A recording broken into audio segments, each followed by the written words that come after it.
sacerdotal group. You might be willing to call them the mysterious sages, the wise men of ancient times, the first ones of the earth who knew, and the giants of mind and thought who were upon the earth in those days. In any event, however, there was undoubtedly a tradition that descended into Egypt from a still earlier source, a tradition based upon an internal development of spiritual resources, a development which went back perhaps to India or to one of the ancient civilizations that have now vanished away.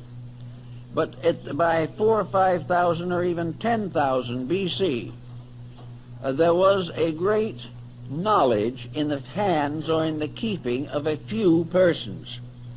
And these few persons more or less set up the system of mysteries which operated in Egypt, Greece, and the Roman Empire.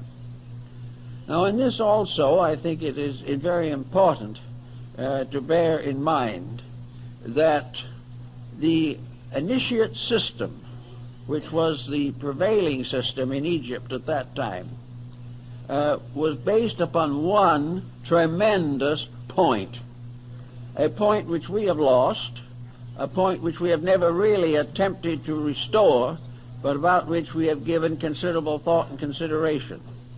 The purposes of the mysteries, according to such initiates as Plotinus, Proclus, Iamblichus, Ammonius Saccas, and others, was very simple, that the individual should learn factually, truly, beyond question, beyond doubt, through personal experience, that death is an illusion, that immortality is the summit of man's problem, that the ancients not only believed in it, but kept this belief in secret, but developed a science by means of which they could communicate the fact and example and circumstance of death directly to another person. In other words, the initiates of the mysteries, according to the old concepts, were persons who had lived, died, and been born again in this world. In order to accomplish this, there was an elaborate ritual system, because upon the concept of immortality was built the entire problem of an enduring material culture in this world. If immortality was demonstrable, beyond question, not the result of communication, not because certain famous person had believed it, not because we wanted to believe it, or because it was written in sacred books, or anything of that nature, but because the individual who believed it had died, passed through the experience, and come back to life. This was the burden of the mystery system, was to prove conclusively that death was not the end of anything.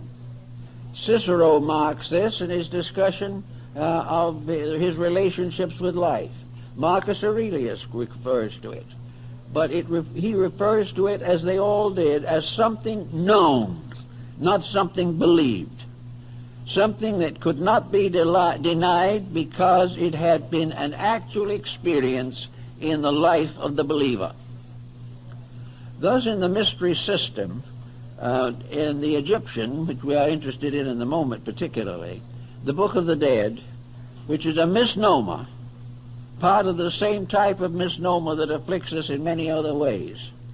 The Book of the Dead, so called, the Egyptian name for which was not the Book of the Dead, but the Book of the Coming Forth by Day and of the Opening of the Mouth. This was the famous name in ancient times for such great papyri as are in the museum of the British Museum, of the Papyrus of Ani and the Papyrus of Hanufa. These were great examples of the dead coming back to life through the mysteries.